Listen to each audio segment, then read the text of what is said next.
Bapak dan Ibu semua, Pak Kacap, Bu Pengawas, kita mengetahui bahwa sekolah ini adalah sebuah ekosistem antara interaksi faktor biotik dan abiotiknya, Bapak Ibu. Kita semua yang berada di ruang ini adalah faktor biotik yang hidupnya, Bapak Ibu.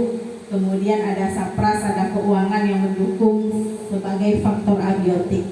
Nah, ekosistem yang nyaman, yang hebat adalah bagaimana biotik dan abiotik tadi berinteraksi dengan kuat. Kita usahakan itu, Bapak dan Ibu. Pak Kaca, Bu Pengawas, mungkin beberapa agenda kita terakhir kita sudah mulai mencoba untuk melaksanakan kegiatan-kegiatan di mana yang berdampak kepada murid-murid kita. Seperti pada Senin kemarin kita mengutus 5 orang siswa kelas 12 untuk mengikuti binlat bimbingan latihan di Gor Ilyas Yakub dengan Polres untuk mendapatkan bimbingan dan informasi masuk Polri pada tahun ini. Kemudian juga beberapa ekskul juga kita sudah aktifkan, ekskul yang dengan Balai Talenta Pusat seperti OPSI, OSN, O2SN yang sudah dibuka, kita sudah daftarkan. Insya Allah nanti Bapak dan Ibu guru akan melakukan pembimbingan intensif di sana.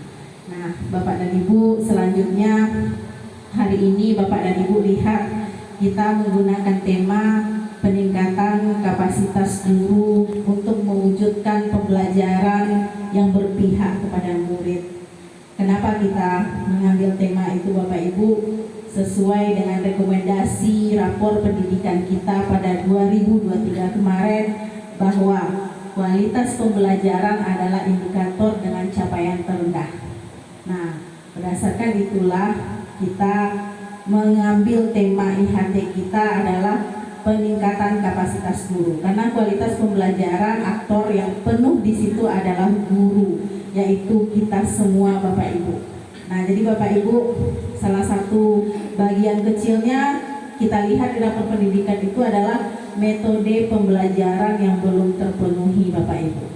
Yang sebenarnya saya rasa Bapak dan Ibu sudah melaksanakannya, tetapi kadang tidak kita komunikasikan sehingga jawaban siswa saat mengisi AKM dengan jawaban Bapak Ibu guru belum sinkron. Bapak Ibu sudah berdiferensiasi, tapi siswa nggak tahu itu artinya diferensiasi.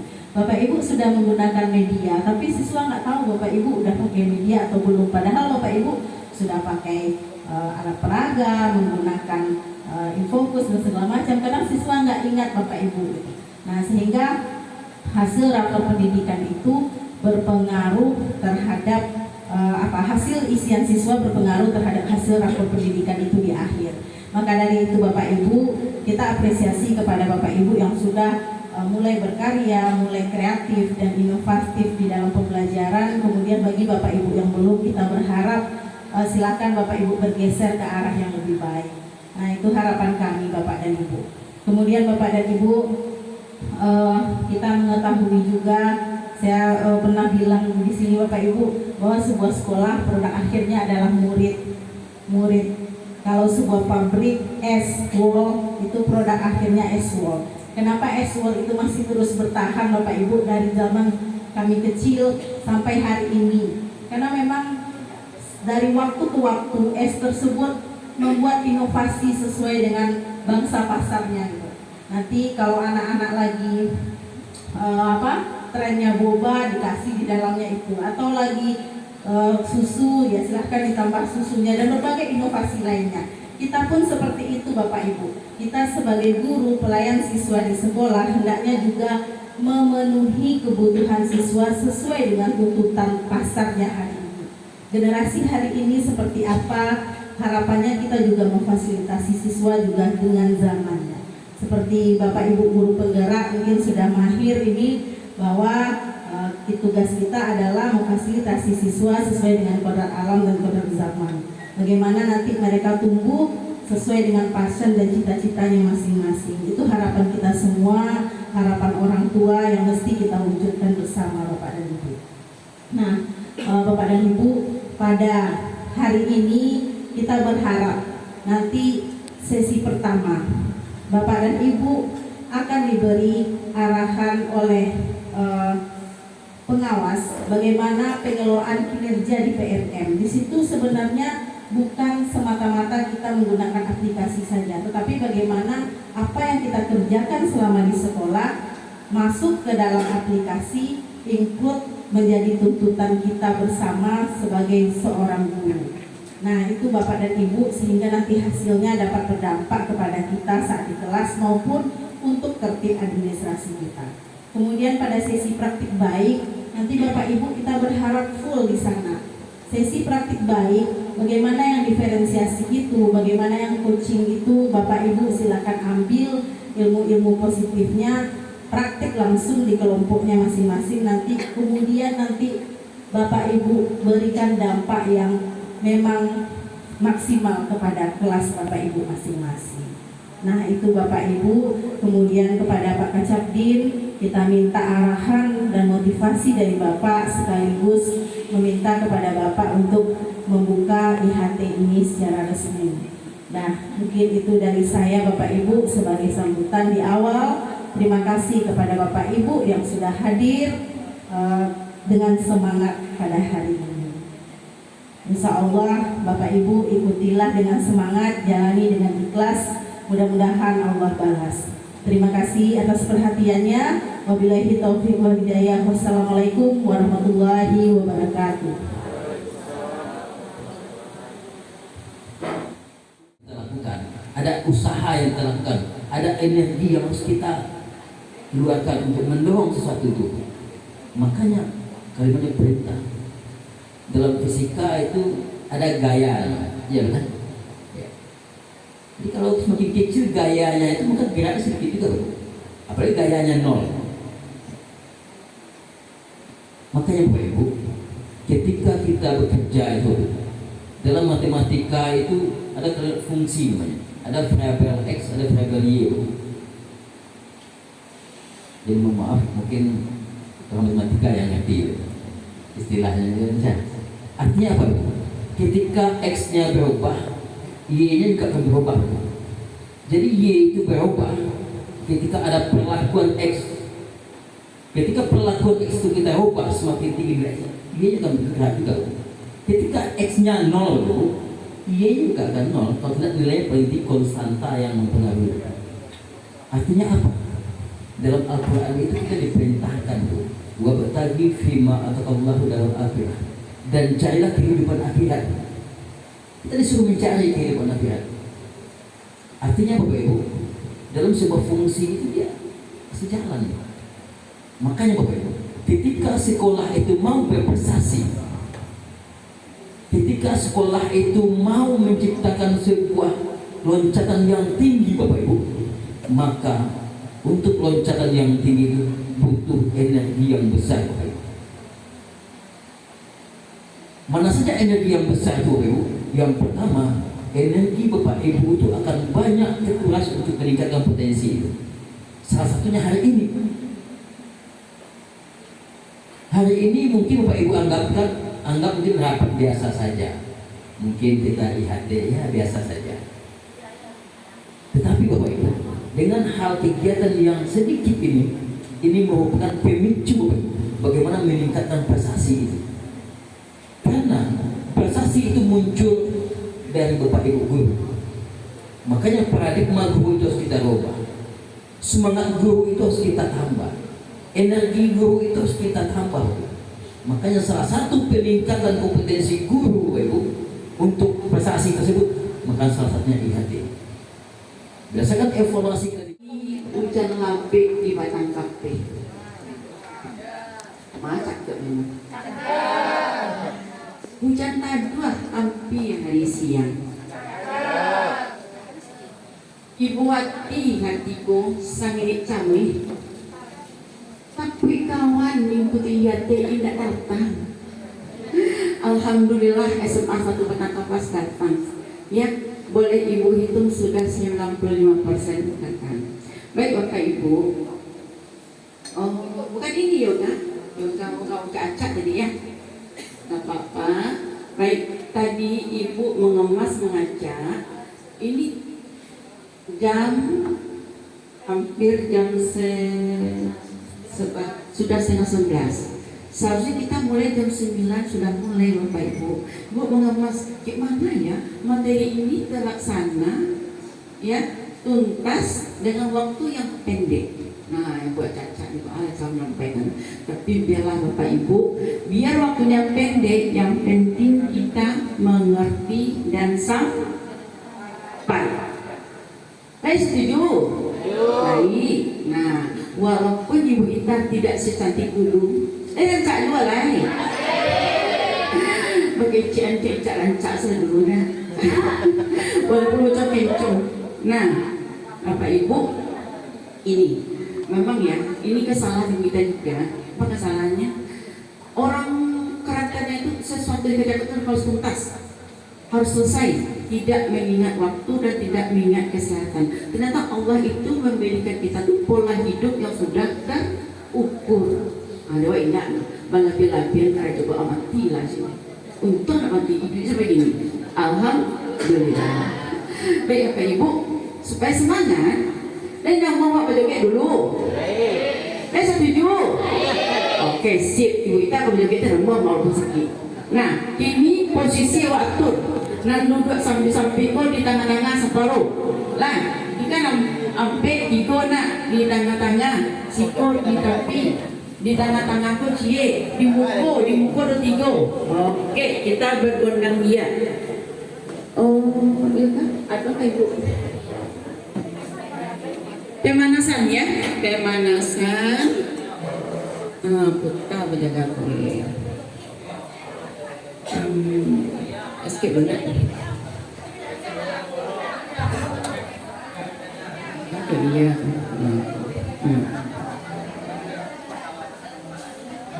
Bisa jual.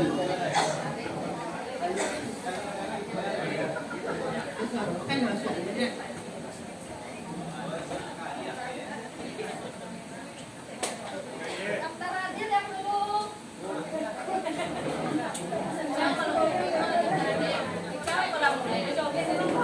Anu mulai dulu. Baca harap sakit kawan bakwa. Aku kan mau kecil lain. Tapi tadi aku matiin tali putih tadi dulu. Putih tali dulu singwang dua. Di sini cek siko. Ya. Asal kursi. Masuk kursi ke dalam.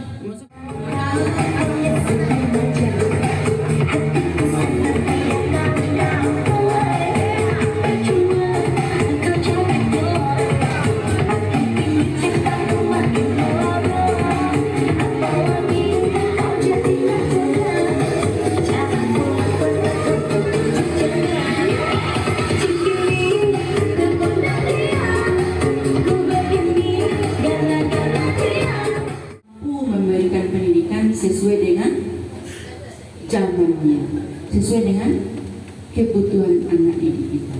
Nah, itu dia. Jadi jangan kita memberikan sesuatu yang lama juga lagi. Berikanlah pembaharuan, berikan yang terbaru sesuai kebutuhan anak, sesuai dengan zamannya, sesuai juga dengan judul kita. Apa judulnya? Peningkatan kapasitas guru dalam mewujudkan pembelajaran yang berpihak kepada murid. Ikut balik ke judul. Berpihak kepada murid, mana berpihak tu? Baik Bapak Ibu, mohon maaf ya Ibu lebih mengecilkan escape tampilannya karena bukan pilih-pilih. Akan pilih-pilih ini nanti di samping mana yang saya sampaikan saja aku. Tidak tayangkan cek-cek slide tu Ibu langkawan karena itu yang penting saja. Baik Bapak Ibu, kalau sudah catat ya. Nanti ada tampil nanti Ibu bagi kelompok. Kita akan kerja kelompok, saya bisa membacakan ya. Yang pertama kan praktik kinerja, perilaku kerja, pengembangan kompetensi, dokumentasi, akuntabilitas. Ibu yang tidak percaya, kepala sekolah sudah menyampaikan ini penguatan lagi ya Bapak Ibu ya. Oke, ini nak rancak tampilan sini, nak dalam bagi banyak. Nak jalan nak capek-capek sini. Oke, lanjut. Nah, Bapak Ibu. Transformasi pengelolaan kinerja tidak perlu bacakan ya, Ibu bacakan berdirjennya. Nanti Bapak Ibu akan melihat ini sudah sudah tertayang, itu yang disahkan oleh Pak Presiden Joko Widodo. Dia bilang apa kena, apa tu lah merancang semua, lah menetapkan lah dicanangkan, lalu melalui Kemenpan RB melakukan transformasi pengeluaran kinerja yang diatur melalui Permen Pan RB nomor 6 tahun 2022 dan disahkan melalui Permen nomor 1 tahun 2023 tentang jabatan fungsional. Nanti kita buka, ada itu ya. Nanti kita buka setelah proses ya. Kita lanjut saja dulu. Ini tentang yang lama Bapak Ibu. Kita membuat dupa, ya. Kita buat dupa. Ini nggak perlu dipoto. Jangan ada kedua-duanya lelamu barang omong. Jaga pula lelamu. Nah kita kembali yang baru. Nah baru ikut buat Bapak Ibu. Nah ini dia perlu diketahui Bapak Ibu. Silakan dicatat, dibuat mengali-ngali. Nah Bapak Ibu, bagaimana angka kredit sekarang diperhitungkan? Nah itu tak usah itu seperti ini. Melalui SKP, ya, membuat SKP dan mengacu ke kinerja, disinilah Bapak Ibu membuat angka kredit. Disinilah Bapak Ibu dinilai, ya. Disinilah kita dinilai. Boleh Ibu berceramah di siko. Nah, nasabi ini kok panjang penjabarannya Bapak Ibu. Kemarin, ya, sebelumnya kita naik pangkat itu menyusun dupa. Ini dia. Kalau menyusun dupa itu bisa nggak bohong kita? Bisa bohong? Hah? Bisa. Calon yang tukang membantu kita naik pangkat ada nggak? Aduh, Pak, tolong naik pangkat celah. Kau rendah kamu. Nah, dia dok mereka. Ingat dulu Pak, dia sini Pak jadi. Ada dikunci kategori selesai sebentar. Udah naik pangkat kalau ada mau. Iya mana? Iya, jujur sana. Betul itu loh. Oke, kini dia kita mengisi apa yang telah kita lakukan, kegiatan apa yang kita buat, kita kerjakan, masuk ke ekin. Kinerja PMM membentuk kita jujur. Coba ini. Nah, ini permasalahan yang dihadapinya, mereka dia sendiri yang menemukan solusinya. Misalnya kalau ke anak kita, tentu tujuan kita tentu menyalin keakraban dulu. Misalnya ada siswa kita di dalam saat kita mengajar ada suasana mungkin dalam wajah sedih. Mungkin kita setelah mengajar nanti kita panggil lalu bos, kalau bahasa kita, nak nampaknya hari ini kamu galau sekali nak. Jadi kan menjalin keakraban kita dengan siswa. Lalu baru kita tanyakan tadi, lalu sampaikan bagaimana kabarmu, bagaimana tadi, nah kenapa seperti ini. Lalu setelah rasanya nyaman anak itu, baru kita tanyakan apa masalahnya, itu identifikasi. Setelah dia menceritakan melalui pertanyaan kita, maka dia, kalau seperti ini nak masalahnya, menurut kamu apa yang harusnya dilakukan nak? Lalu setelah dia menjawab berdasarkan solusi menurut dia seperti itu, baru kita tanyakan rencana aksinya. Bagus sekali nak, lalu kapan kamu laksanakannya? Itu yang tanggung jawab kita tadi. Nanti di akhir kita tunggu, nah ibu mau dengar cerita ya. Setelah anak ibu melakukan apa yang kamu rencanakan hari ini, ibu mau dengar cerita lagi besok kita ketemu lagi ya nak. Itu yang pasca. Setelah itu kita, ternyata kalau seandainya kita usahakan, memang kita pantau lagi ada perubahan atau tidak. Mungkin itu secara teorinya, prakteknya seperti